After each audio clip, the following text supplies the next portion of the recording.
భూమిపై ఇంద్రుడు పిలిచెరా వరుణ వరదై పలకరా ఆకాశాన్ని ఇలా దించరా కురిసేవానగా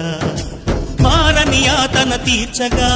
మాతల రాతలు మార్చగా ఈ జల యజ్ఞము సాక్షిగా తలనే వంసరా మహారాజు తానే సమిధల్లె మారి నిలువెల్లా వెలిగెరా భోగాన్ని విడిచి త్యాగ